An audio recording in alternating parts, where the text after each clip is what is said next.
अध्याय 2 स्थानापन्न बलिदान। आज हम देखेंगे कि क्रूस पर यीशु मसीह ने हमारी जगह ली। जिस स्थान में हमें होना चाहिए था वहां यीशु मसीह जाकर हमें स्वतंत्र किया। 2 कुरिन्थियों 5:21 जो पाप से अज्ञात था उसी को उसने हमारे लिए पाप ठहराया कि हम उसमें होकर परमेश्वर की धार्मिकता बन जाए। हम जानते हैं कि हमारी परिस्थिति ऐसी नहीं थी कि हम अपने गुनाहों से छुटकारा पा सके और साथ ही मनुष्य में कोई काबिल नहीं था कि उस सजा को ले सके।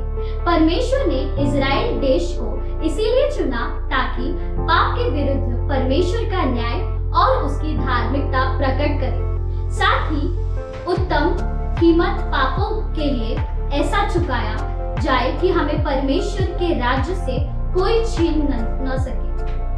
परमेश्वर ने आदम को बनाया ताकि आदम और सारी मनुष्य जाति परमेश्वर के साथ जी सके, पर आदम ने पाप किया जिसके वजह से पूरी मनुष्य जाति खतरे में आ गई। परमेश्वर उस समय मनुष्य के लिए उपाय रखा कि मृत्यु द्वारा वह सजा पूर्ण हो। अदन की वाटिका में उस समय एक मासूम जानवर की बलि चढ़ाई गई ताकि मनुष्य अपने आप को उसकी चमड़ी से ढांप सके। साथ ही जो व्यवस्था परमेश्वर ने मूसा को दी उसमें लेवी व्यवस्था 16:7 से 10 में याजक को 2 बकरों को परमेश्वर के सामने ले आना होता है और उनके लिए चिट्ठी डालनी होती है कि एक बकरा पाप बलि के लिए चढ़ाया जाए और दूसरे को आजाद छोड़कर दिया जाए।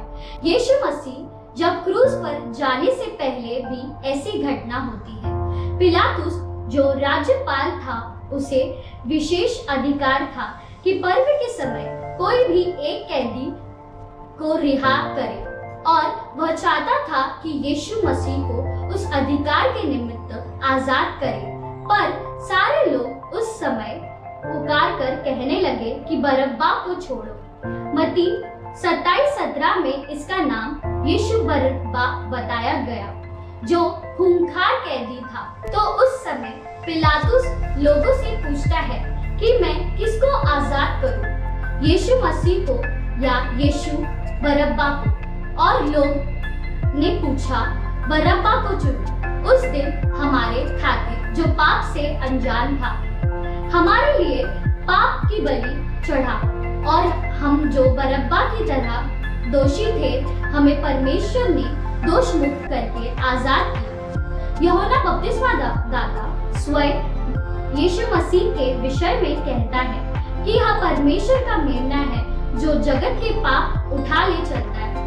आज परमेश्वर हमें दोष मुक्त व्यक्ति देखता है और साथ ही परमेश्वर की चाहत है कि हमारे बुरे कामों के लिए यीशु हमारे लिए मरा तो हम यीशु मसीह के अच्छे कामों के लिए जिए और परमेश्वर पिता की महिमा करें।